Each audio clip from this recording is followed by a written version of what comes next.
pasión, que esperamos que el Espíritu Santo lo utilice con poder y que Dios lo bendiga en esta mañana. Bienvenido, mi hermano Villarruel. Amén, muchísimas gracias. Bendiciones, hermanos, que el Señor los bendiga. Tengan la gentileza de darme una indicación de que se me escucha. Sí, listo, ya, perfecto. Quiero invitarles a que me acompañen a orar para abrir la palabra. Yo, como estoy ahora, acabo de llegar a casa, entonces me voy a arrodillar. Si ustedes pueden hacerlo, acompáñenme, por favor, y si no, cerramos nuestros ojitos. Vamos a orar, hermanos. Amado Padre, en esta hora te damos gracias por la vida, la salud, las preciosas bendiciones que has preparado para tu pueblo. Señor, háblanos por tu espíritu. Envía tus poderosos ángeles que susurren en nuestros oídos el camino que hemos de seguir. Señor, llénanos de tu presencia en esta hora. Permite que nuestra mente, nuestros pensamientos se concentren en tu palabra. Permítenos recibir el mensaje de esperanza, de salvación que hoy queremos revisar. Limpia nuestro cuerpo, nuestra mente, nuestro ser completo de todo mal, de todo pecado, y que la justicia preciosa de Cristo pueda cubrirnos con sus vestiduras blancas, a fin de que podamos ser aceptos ante el Padre, en el nombre del amado. Señor, en esta, quédate con nosotros y bendice el tiempo que dedicaremos a revisar tu palabra.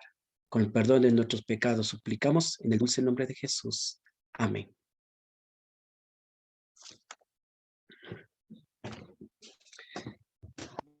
Muy bien.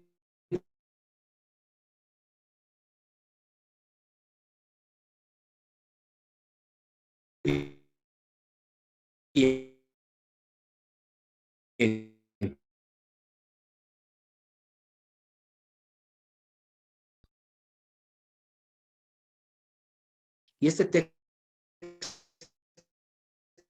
es Colosenses del capítulo 2 y el versículo 14.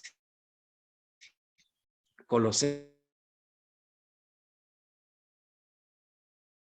Mi hermano Mario, se le oye entrecortado.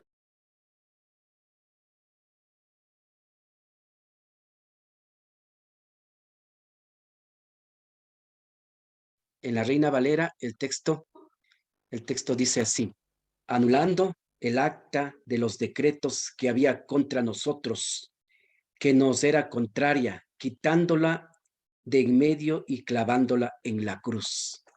Este es el texto que es conocido por, como dije al principio, usado por muchos de nosotros, ¿verdad? Quisiera escuchar, voy a hacer una pregunta. Por favor, quisiera que ustedes lo mediten bien antes de responder. ¿Este texto está hablando de la ley moral o de la ley ritual? Esa es la pregunta. La ley mencionada en este pasaje, ¿está hablando de la ley moral o de la ley ritual? ¿Quién activa su micrófono y comparte, por favor? La ley ritual. ¿Ya? ¿Hay ahí? Ninguna de las dos, dice otra persona, ¿sí? En el chat acaba de escribirnos, dice, Ley no es moral. ninguna de las dos.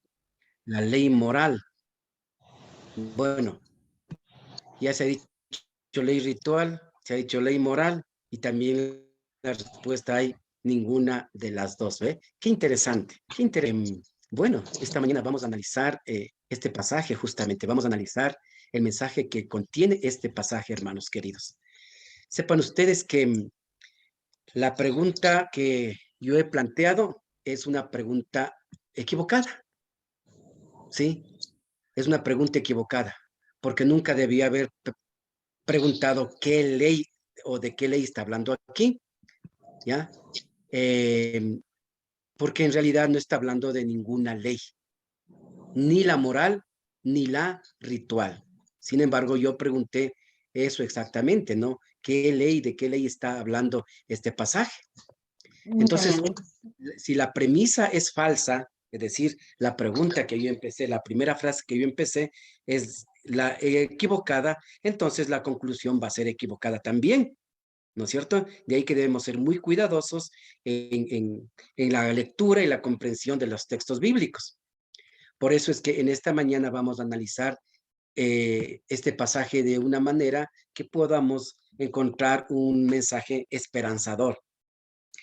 En primer lugar, diríamos que la primera palabra que aparece acá, anulando, ¿sí? Colosenses 14. Para saber de qué está hablando, podemos utilizar dos recursos. El primero, leer el contexto de esta declaración, ¿verdad?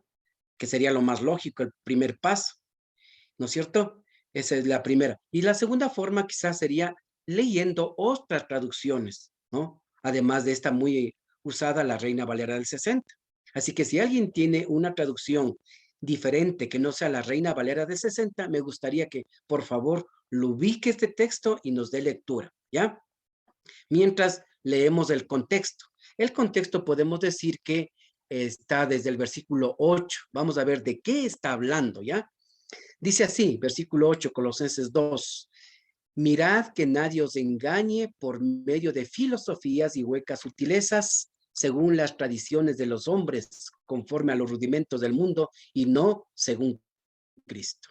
Entonces hay una advertencia de no ser engañados, ¿no es cierto? Con cosas que no corresponden al ámbito, llamémosle espiritual, según Cristo, sino las tradiciones del mundo, la filosofía, las huecas sutilezas. No seáis engañados. Primera cosa que se advierte.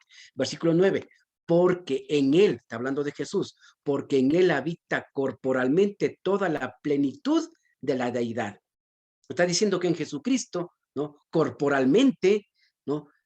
Todas las cualidades divinas habitan en él, ¿no?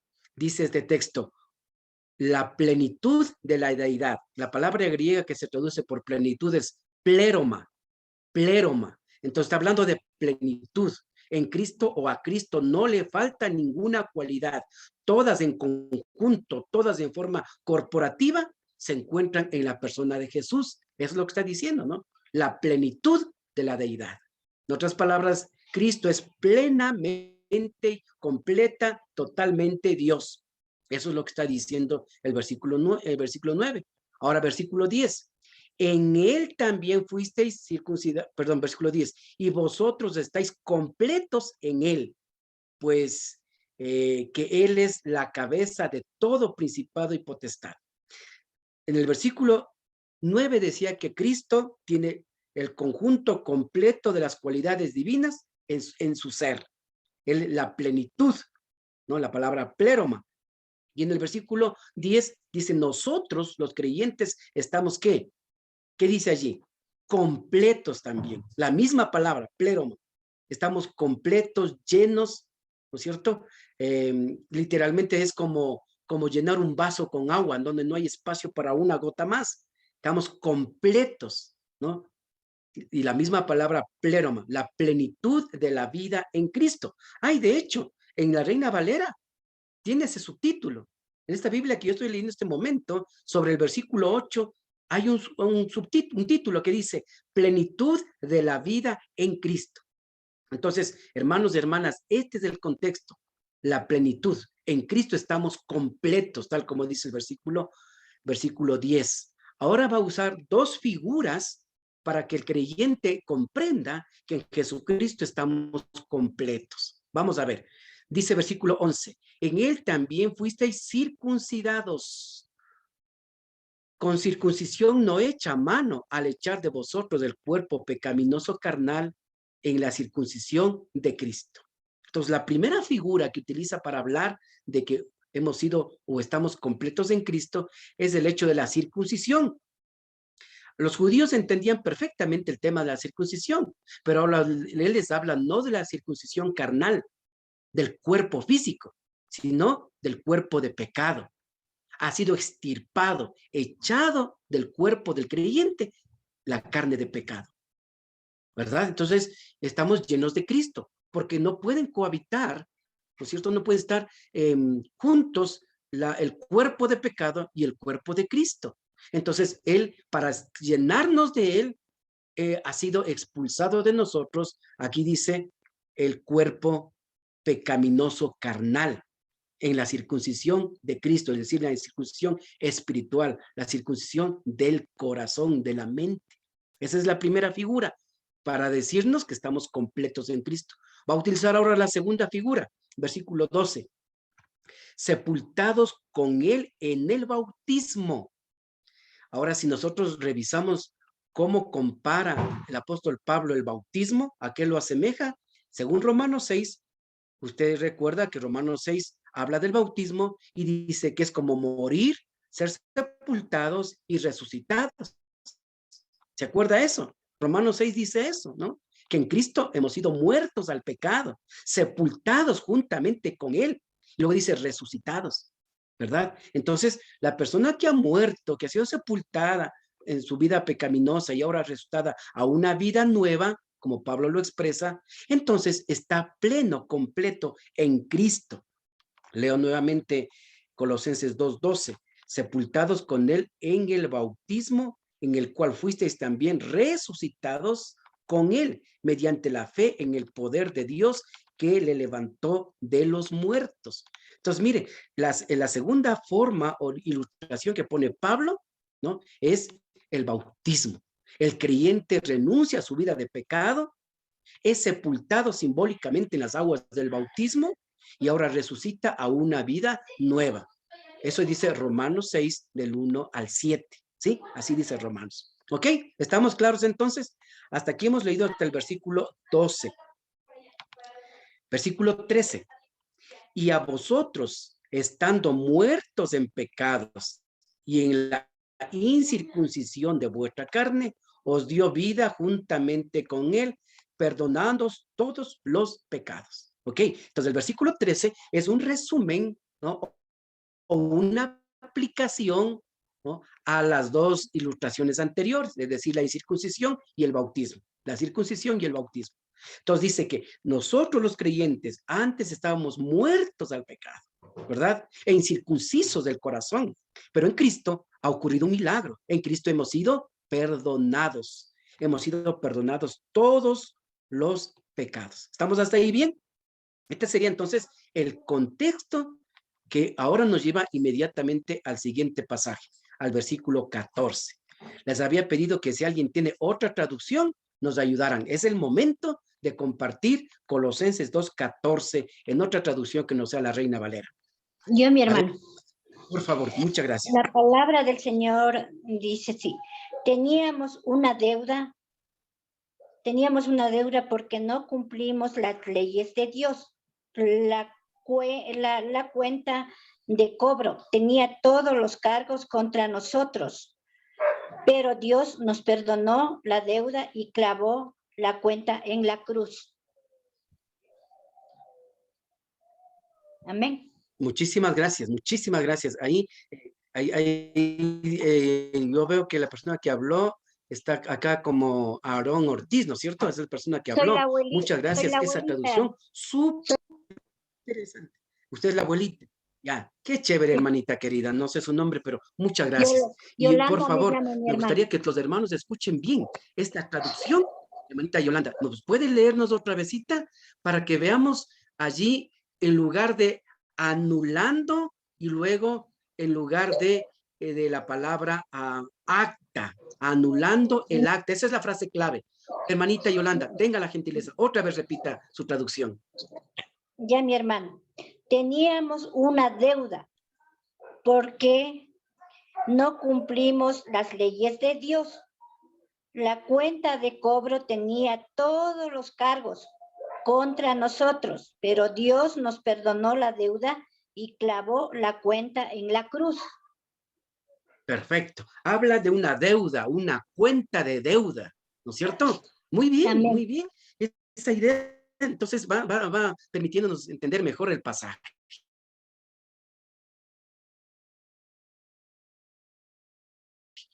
Pasa por alto la primera palabra que me interesa a mí, la palabra anulando. A ver, ¿alguien más tiene otra traducción? Por favor, que nos pueda ayudar. Internacional. Anular. A ver, por ahí tiene alguien otro. A ver, tenga la gentileza. Internacional. Sí, anular la deuda que Otro tenía hermano tiene otra traducción. la ley. Él anuló esa Repítaleme, deuda. por favor. Dice así, y anular la deuda que teníamos pendiente por los requisitos de la Anular. ley. Él anuló esa deuda. Bueno, sigue diciendo anular. Clavándola en la cruz.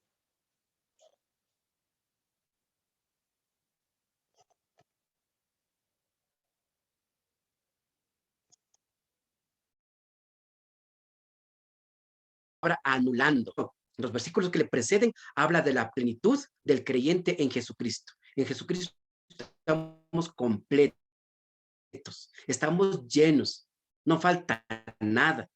Y eso se logró gracias al pecado. Ahora, ¿cómo lo hizo? Es el versículo 14. ¿Qué hizo? Versículo 13. Perdonó los pecados. ¿Cómo lo hizo? Versículo 14. ¿Cómo lo hizo? Anulando el acta de los decretos. Entonces, aquí hay dos palabras que necesitamos explicar para comprender mejor el significado. En primer lugar, la palabra anulando. La palabra en griego es la palabra exalifein. Es la palabra exalifein. Y esta palabrita se utiliza solo 5 veces en el Nuevo Testamento. Solo 5 veces se utiliza en el Nuevo Testamento esta palabra exalifein. En el griego clásico, esta palabra empezó a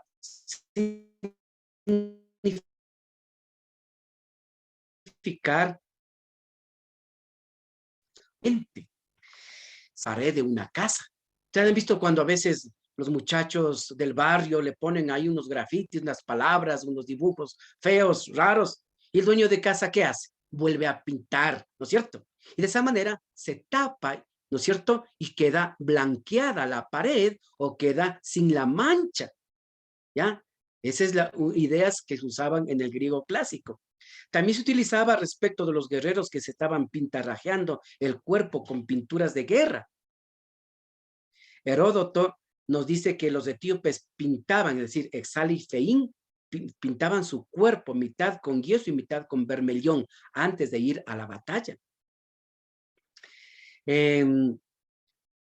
Después significó borrar, como por ejemplo el recuerdo de una experiencia.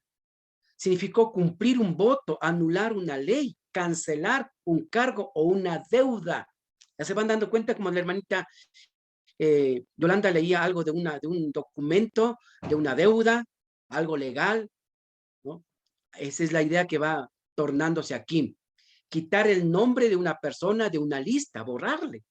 E incluso se utilizaba con la idea de borrar por completo a una familia de la existencia. Muy bien. En los papiros del Nuevo Testamento, ¿no? Contemporáneos a los tiempos de los escritos del Nuevo Testamento, tiene todos estos significados.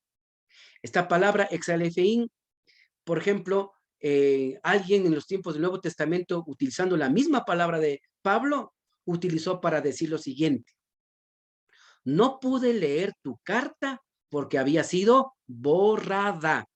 Ahí está la palabra exalifein. La misma palabra que nosotros tenemos Colosenses 2:14, anulando. ¿Ya? Entonces es borrando. Siempre tiene el significado de borrar cualquier cosa, como que se hiciera con una esponja. Esa es la idea de anulando. Bueno, vamos a ver cómo se traduce quizá en los 2 o 3 pasajes de la Biblia esta misma palabra anulando, esta misma palabra exalifein. Por ejemplo, vamos a leer en Apocalipsis capítulo 3, versículo 5.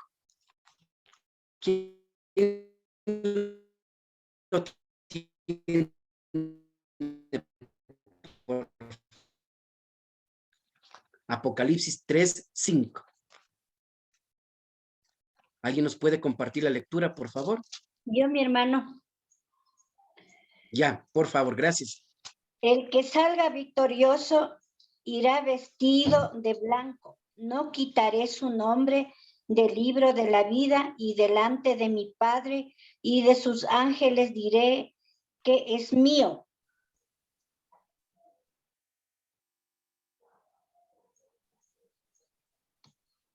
quitaré su nombre. Mire, quitar. En la Reina Valera dice, no borraré su nombre. ¿Se da cuenta? No borraré o no quitaré. Es la misma palabra, exalifeín. ¿Ya? Muy bien. Interesante, ¿no? En la Reina Valera dice, no borraré su nombre. La hermanita leyó, no quitaré. ¿Ya? Muy bien. Otro pasaje, vamos, Hechos capítulo 3, versículo 19. Hechos 3, 19. Un texto también bien conocido. A ver, ¿quién quisiera leer? Otro hermanito, hermanita que nos dé lectura. Hechos 3, 19. ¿Ya lo tienen? La palabra de Dios dice, así arrepentíos y convertíos para que sea borrados vuestros pecados y vengan los tiempos del refrigerio de la presencia del Señor. Amén. Amén. Entonces, mire, ¿cómo le traduce aquí esta palabra?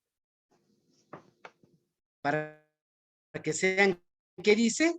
Borrados vuestros pecados. Para que sean borrados. Esa es la palabra exalifein, la misma palabra. Entonces, con las lecturas que hemos hecho hasta aquí, la misma palabra aparece con estas traducciones. A ver, vayamos teniendo en cuenta. En Colosenses 14, anulando. En Apocalipsis 3, 5, borrando o quitando. En Hechos 3, 19, también borrando. ¿Sí se dan cuenta, hermanos queridos? Así que esta palabra que se utiliza solo 5 veces en el Nuevo Testamento tiene esta riqueza de significados, ¿sí? Por lo tanto, cuando acá nos está diciendo Pablo que Cristo en el versículo 13 nos perdonó los pecados, ¿no? El 14 está diciendo, ¿cómo lo hizo? ¿Cómo? Borrándolos.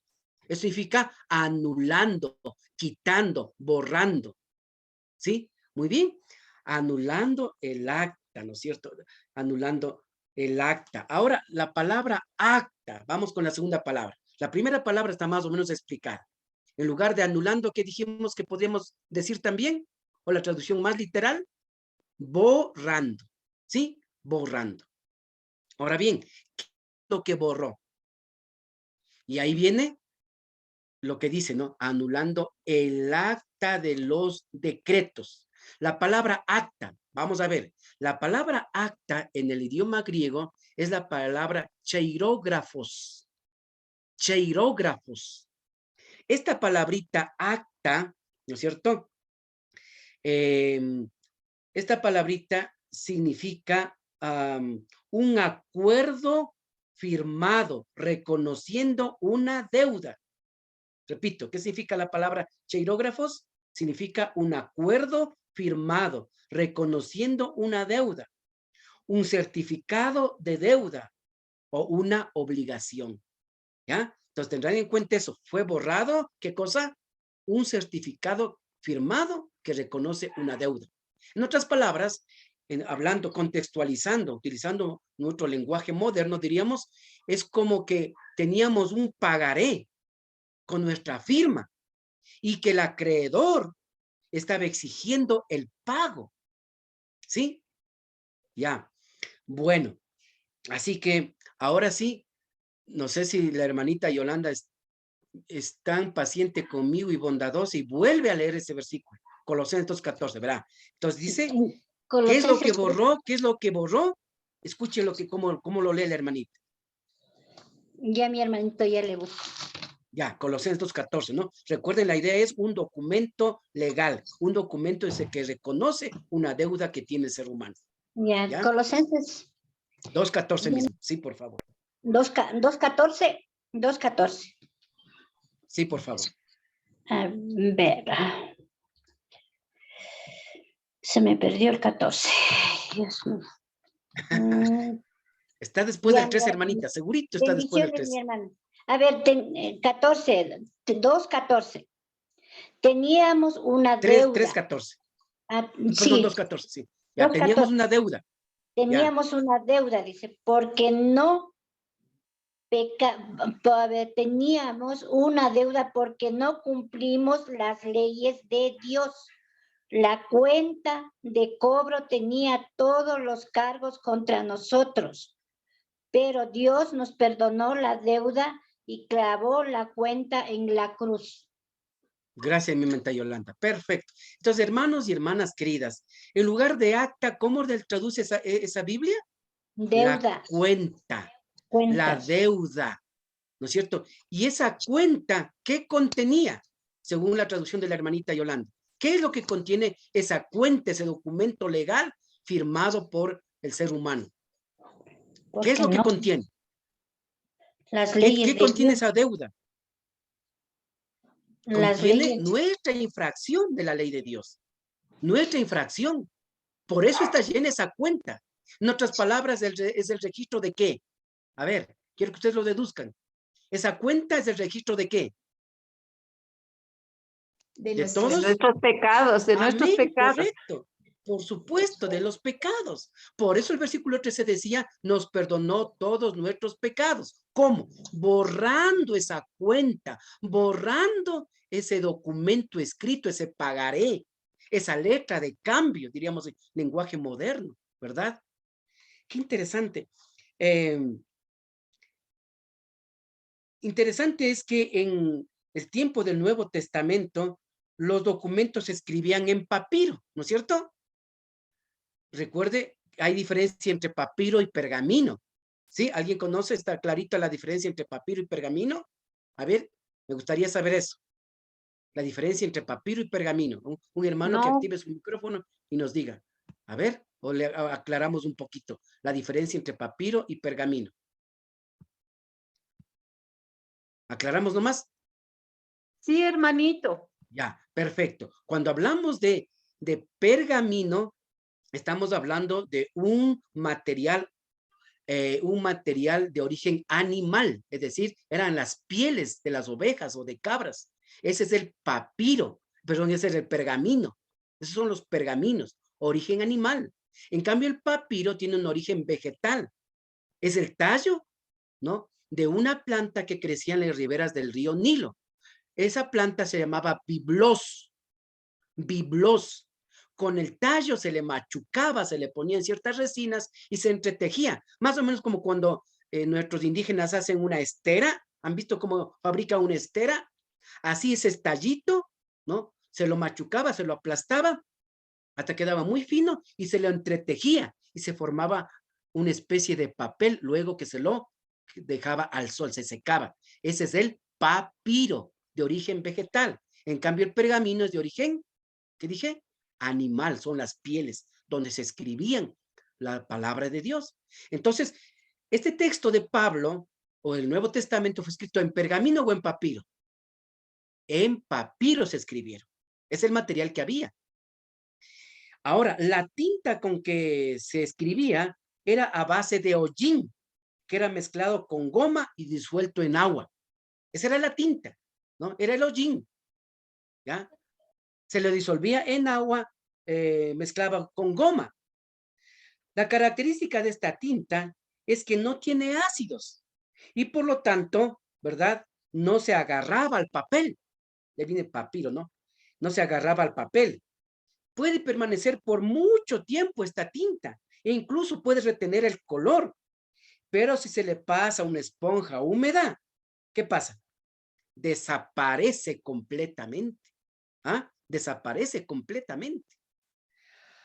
Como más o menos usted tiene hoy, antes se utilizaba la pizarra de tiza de yeso, ¿no es cierto? Esas tizas blancas, ¿ya? ¿Se acuerdan? Porque estamos ya viejitos, así aprendimos en la escuela o el colegio, con la tiza, ya. Pero había el borrador, ¿se acuerda? Coge el borrador, ¿no? Y pasa por toda la pizarra, ¿y qué pasa? Con la información. Se perdió, se borró. Hoy por hoy, para que nuestros chicos entiendan, podríamos decir la pizarra de tiza líquida, ¿no es cierto? La pizarra blanca, con el marcador, ¿ya? Puede estar el color allí, puede dejar escrito, pero si usted le pasa un trapito, sea húmedo o seco, ¿qué pasa? Igual, se borra, se borra.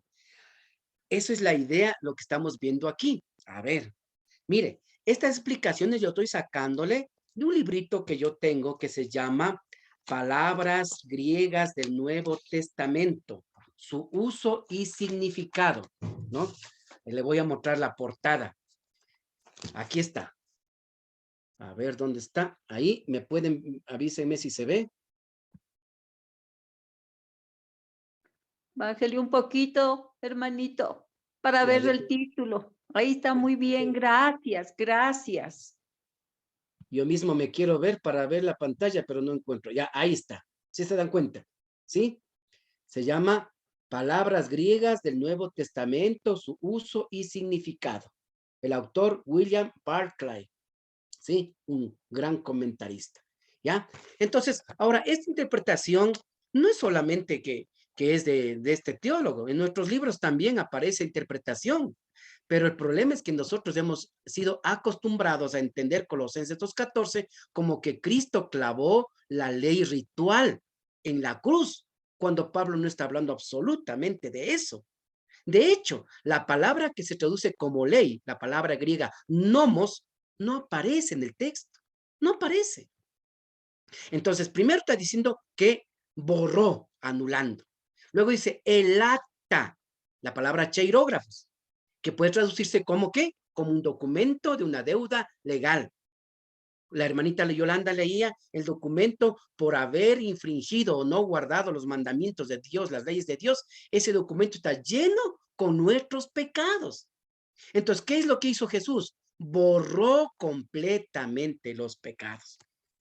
Una tercera cosa interesante es que la palabra más común que se usaba para cancelar un certificado de deuda, ¿no? La palabra que en el mundo griego, en el mundo del Nuevo Testamento se usaba era chasein. A ver, repito, chasein con Z. ¿Y qué es eso de chasein? Chasein significaba trazar la letra griega chi. La letra griega chi es la X mayúscula. ¿Ve? La X mayúscula. Esa es la chi. ¿Ya? Ahora, pensemos en una factura, en una digámosle así, una letra de cambio, ¿no es cierto? Ya. Algo que sea un documento que hay que pagar, ¿ya? Una factura que usted compró alguna cosa, un documento, donde está su firma, y usted tiene que pagar eso, ¿ya? Y de pronto el dueño o el acreedor con un marcador o con esfero traza una X, le tacha en el documento. ¿Qué significa? A ver, ¿qué significa? A ver, quiero escuchar a algún hermano. Había un documento legal Ya que no usted tenía vale. que pagar. Cuando le Se ponen la anuló, X es que ya no vale, está nulo. se anuló Eso, la deuda. eso, me gustó esa frase, se anuló la deuda. Por supuesto, se anuló la deuda, porque está tachado, esa es la palabra que nosotros usamos en español. Hemos tachado. ¿Y a usted le pueden cobrar una cosa si ya está tachada? Ya no, pues está anulada, cancelada la deuda. Hermanos, esa es la misma idea que utiliza Pablo. Sin embargo, Pablo no utiliza la palabra chaseín. Dice, no, él pudo haber dicho chaseín el acta de los decretos, es decir, tachando el acta, pero no dice tachando. ¿Qué palabra utilizó? Borrando. ¿Ya? ¿Qué pasa si en un documento hay con las deudas? Vamos ahora ya a ser explícitos. Ese documento, ese cheirógrafos, ese documento escrito que tiene la deuda de pecado, está escrito con todos los pecados.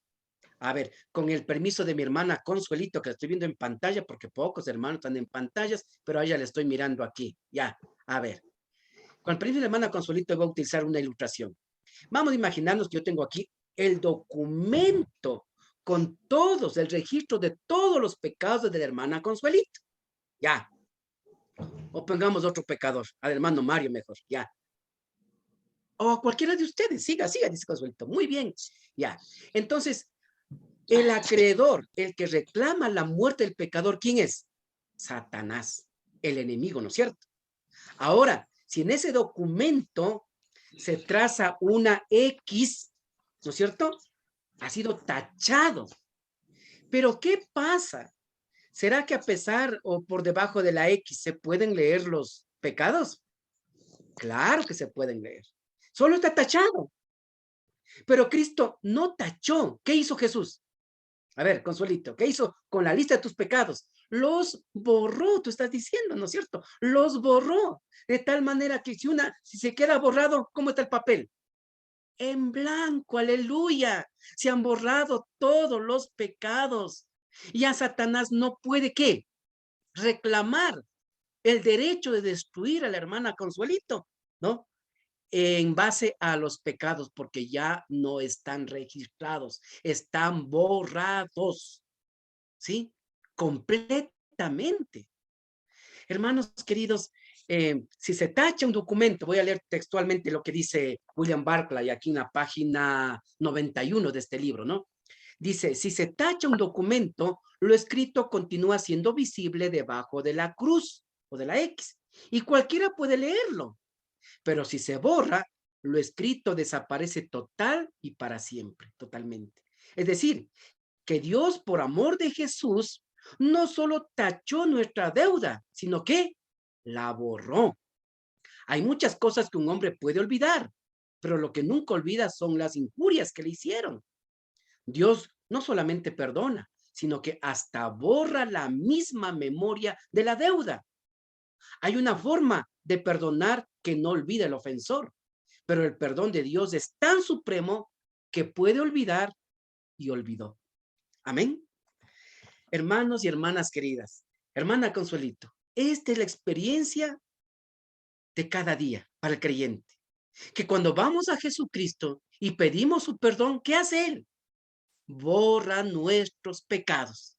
Y así estamos completos, plenos, llenos en Jesucristo. Es lo que está diciendo Colosenses 2, versículo 14. Ahora analicemos un poquito más.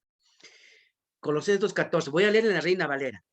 Anulando el acta de los decretos. Eso significa borrando el documento legal que contenía nuestros pecados, ¿no es cierto? Y es legal porque la palabra decretos es la palabra en griego dogma, ¿no? Es un documento legal, el acta legal que había contra nosotros. ¿Por qué contra nosotros? Porque el pecado te condena, el pecado me condena, el pecado me tiene en manos del diablo. Mientras ese registro de mis pecados no hayan sido limpiados con la sangre de Jesucristo, hermanos, se levantarán en mi contra en el juicio. Y de hecho, se levantan cada día y cada momento que yo mantengo ese registro así, lleno de pecados. Se mantendrá eso. ¿Y Satanás qué hará? Reclamar el derecho de lastimarnos, de hacernos sufrir, y finalmente destruirnos. ¿Por qué? Porque hay un documento público ante el universo que dice ahí los pecados de la hermana Consuelito, los pecados del hermano Mario, has hecho este otro, un montón. Por lo menos mi registro ocupa varios libros. El registro de mis pecados son varios libros. Pero aquí el mensaje es que si nosotros estamos en Cristo, Él, su muerte en la cruz, ¿qué hizo? Borró mis pecados. Vamos a tratar de comprender esto en la segunda parte de Colosenses 2:14. Anulando o borrando el documento legal de nuestros pecados que había contra nosotros, porque el pecado nos acusa, que nos era contraria, ¿no? Ese documento, esa lista de pecados nos era contraria, era contra nosotros. ¿Qué hizo el Señor? Quitándola de en medio y clavándola en la cruz. Es decir, por la muerte vicaria de Cristo, el registro de mis pecados que me tenía condenado y en manos del diablo ha sido clavado en la cruz. Por la muerte de Cristo yo he sido plena y completamente perdonado. ¿Sí? Mire. Entonces, sí es la ley, perdón, Marito, entonces sí es la ley de Jehová, los 10 mandamientos que he infringido la ley, ¿cierto? Ya, es el registro de la infracción de la ley, es decir, el registro de mis pecados, en ese sentido, ¿no? Pero no la ley misma. No fue clavada la ley, ni la moral, ni la ritual, sino el registro de mis pecados. Y el pecado es infracción de la ley. En ese sentido, ¿no? Es infracción de la ley. Mis pecados fueron clavados en la cruz. Y mire cómo el siguiente versículo lo pinta de una manera más hermosa, maravillosa. Así que si alguien tiene otra traducción, porque la niña Yolanda ya no ha de querer ayudarme No, leyendo el yo, siguiente. A ñeñito, ver, yo. ¿quién tiene? Colosenses Yo. 2. Ya, gracias, yo. Chévere, gracias. El versículo 15, ¿qué hizo además de clavarlo en la cruz? Dios venció a todos los poderes y fuerzas espirituales a través de la cruz, desarmándolos y obligándolos a desfilar derrotados ante el mundo. Amén. Qué hermosa traducción, qué hermosa. Y ahora sí le voy a preguntar, ¿qué traducción es esa, hermana querida? Tal vez tiene ese A ver, dato. ¿Qué traducción es? la Biblia, la palabra de Dios para todos. Ya, es una Biblia católica, creo, entonces, ¿no? ¿O es lenguaje actualizado? Bueno, pero esa traducción está preciosa. Mire, el Ajá. versículo 15, aquí dice, despojando a los principados y a las potestades, los exhibió públicamente, triunfando sobre ellos en la cruz. Pero la traducción de la hermana es más chévere, más bonita, más clara. Literalmente dice, al decir despojó, significa quitarle las vestiduras, los desnudó. Y la idea de desnudar es pasar por juicio, pasar por una extrema vergüenza. ¿No es cierto? ¿Ya? Entonces los despojó.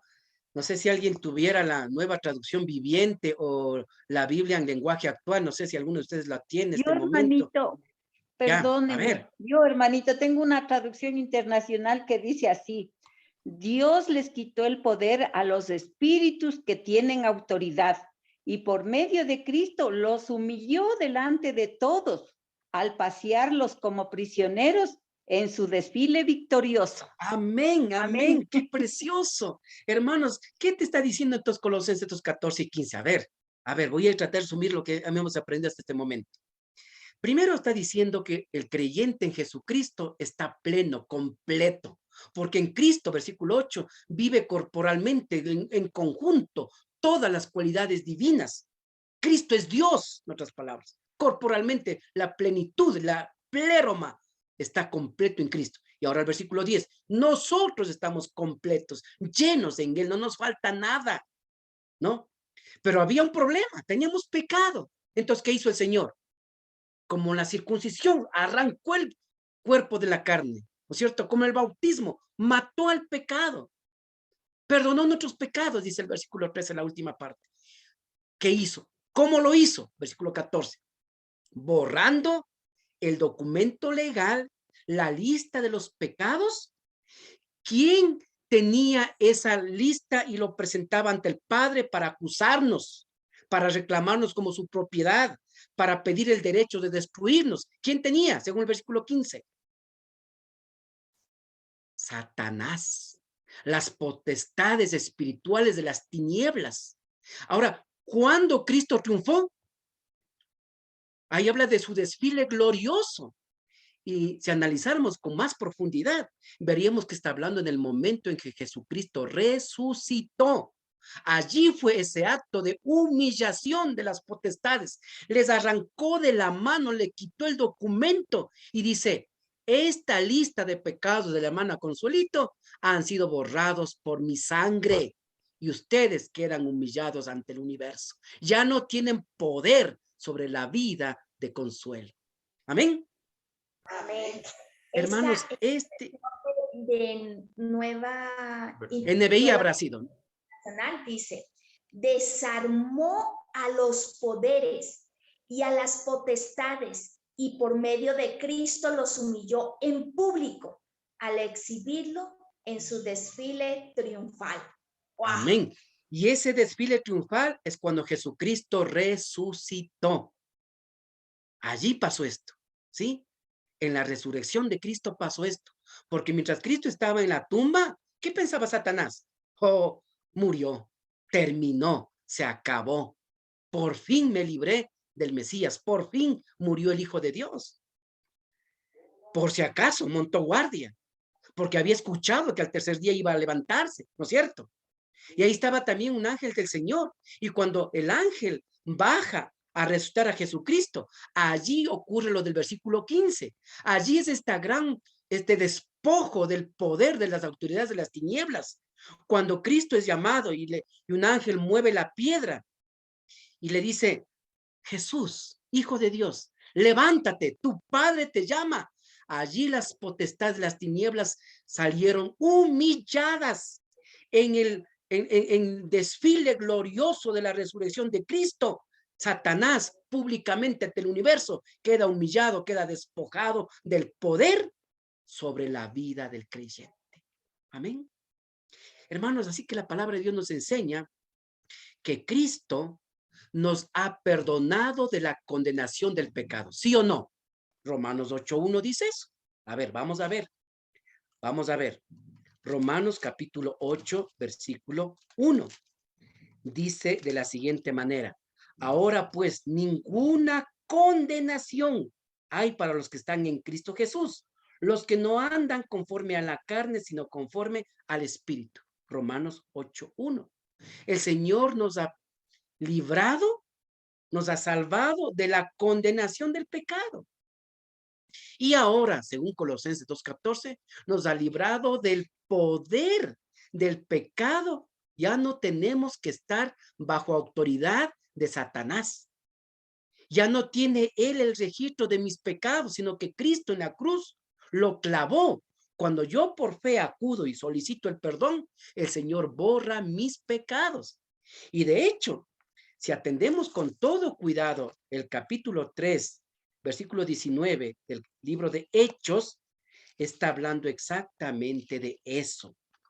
Hay dos versículos aquí en el libro de Hechos que se parecen mucho. Y algunos hermanos a veces quizá pudieron creer que está hablando de lo mismo, ¿no?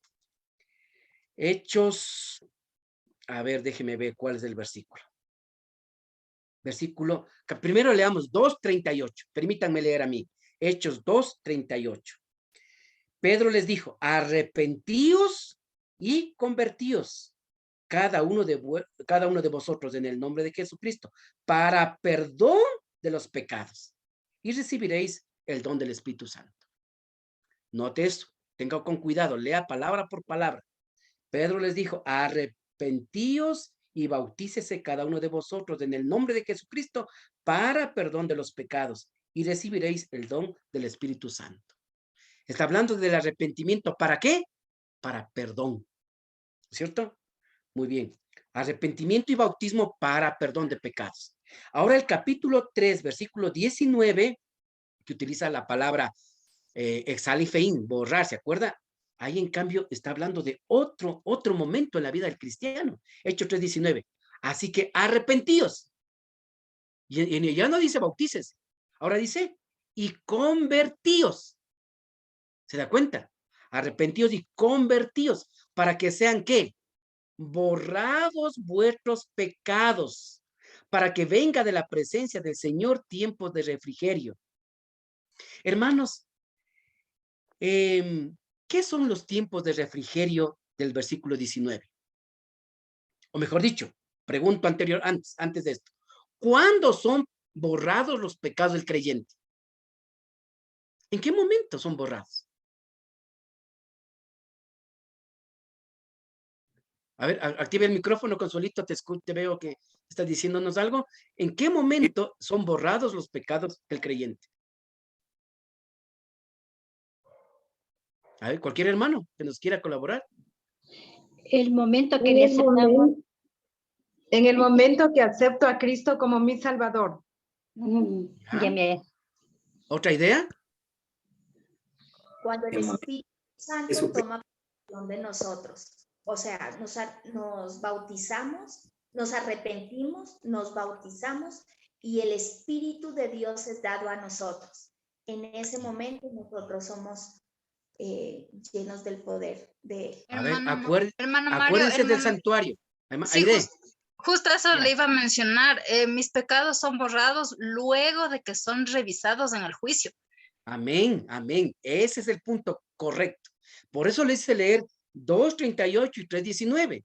2:38 está hablando del arrepentimiento y el perdón. Yo soy perdonado, pero mis pecados quedan registrados ¿dónde? En el santuario, en los libros.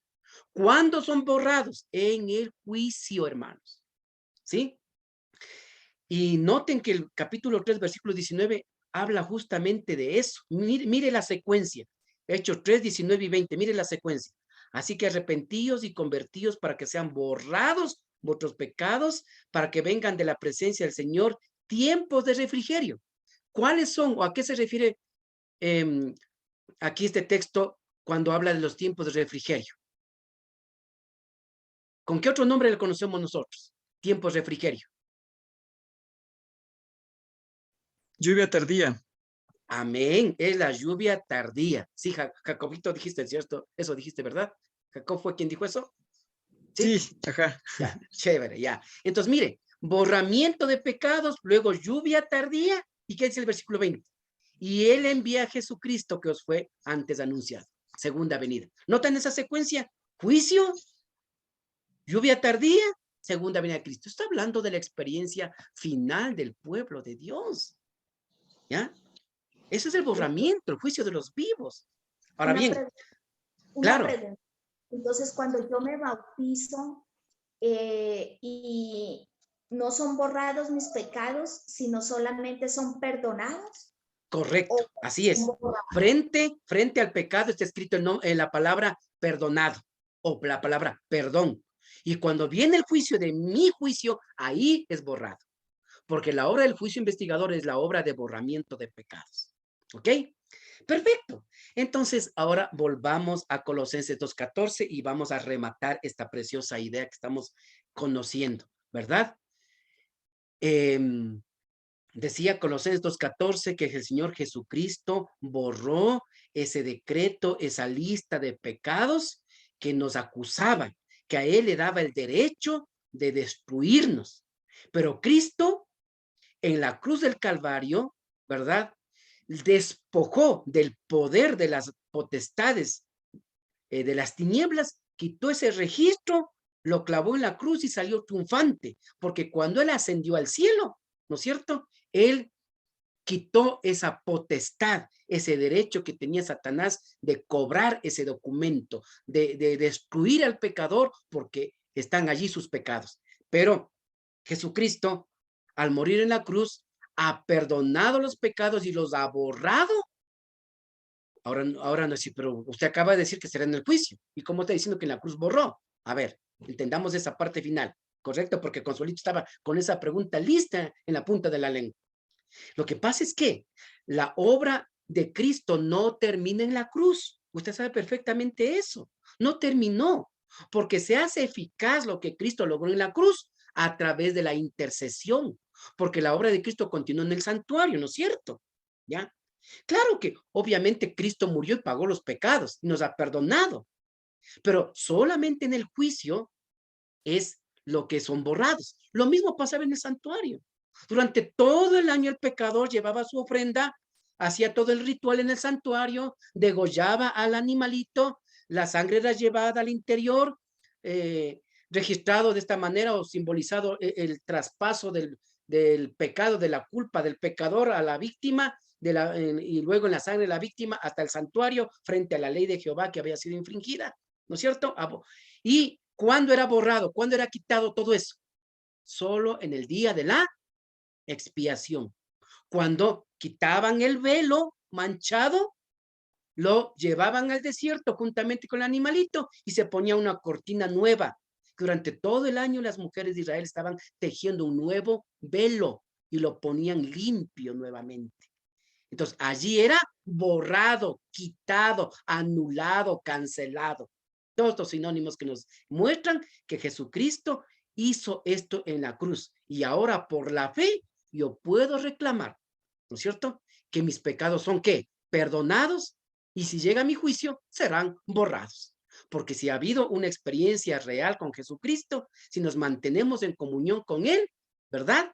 Entonces, cuando llegue nuestro juicio no hemos de tener miedo, porque por virtud de la sangre de Cristo, de su sacrificio logrado en la cruz, mis pecados serán borrados completamente. No tachados, sino que borrados. Y así Satanás no podrá reclamarme como suyo, sino que los méritos de Cristo, su sangre preciosa, su carácter, ha sido imputado e impartido al creyente humilde que acude cada día a Jesucristo. Mis hermanos, este es el mensaje que quería compartir con ustedes en estos semanas finales. sábado que nos acerca al fin del año. Entonces la pregunta es, hermanos, este 2021, ¿cómo está el registro de tus pecados? No importa cuántos estén, no importa cuán extensa sea esa lista, ese cheirógrafos, ese documento, esa deuda, no importa. Hoy tienes la oportunidad de haber entendido, comprendido que el sacrificio de Cristo es pleno y completo, no le falta nada. Y Cristo borró y puede borrar. Si todavía tienes pecados que no has confesado, hermano, hermana, ¿qué tienes que hacer? Corre a confesarlos. No te demores. Si Dios nos regala un día más de vida, si Dios nos regala un nuevo año de vida, hermanos, entremos, esa es la invitación, entremos al nuevo día, entremos al nuevo mes, entremos al nuevo año con un registro ¿qué? Limpio. Si hasta aquí ha sido solamente tachado, porque estás regresando otra vez con tu mente, atormentándote de tus culpas, atormentándote de tus errores, cargando culpas que Cristo ya las perdonó. Es como si estuviera solamente tachado y Cristo no tacha.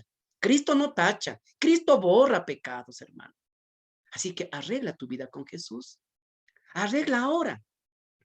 Arregla. Si tienes algún resentimiento con un hermano, con un hijo, una hija, ¿no? Un padre, una madre, con algún hermano de la iglesia, con algún líder de la iglesia, que ese pecado no se quede ahí escrito, hermano querido. Que no se quede. Arréglalo. ¿Y qué tienes que hacer? Simplemente por fe acudir a Jesucristo. Recordar que Él, en su desfile glorioso, le quitó a Satanás el poder de acusarte. Ya no tiene con qué, ya no tiene el registro en sus manos, porque Cristo los ha perdonado y los ha limpiado. Que el Señor te bendiga, que el Señor me bendiga a mí y que todos terminemos este año con un registro en blanco, limpio. Y esto no solamente porque es fin de año, porque cada día podemos tener esta experiencia preciosa. Cristo borra nuestros pecados, aún la memoria de ellos, y nos trata como si nunca hubiésemos pecado. Eso es justificación y eso es lo que quiere hacer Él en este proceso precioso de la santificación. Derecho para el cielo, pero también idoneidad para el cielo. Que Dios te bendiga, Dios nos bendiga. Hermanos, bendiciones para cada uno de nosotros. Amén.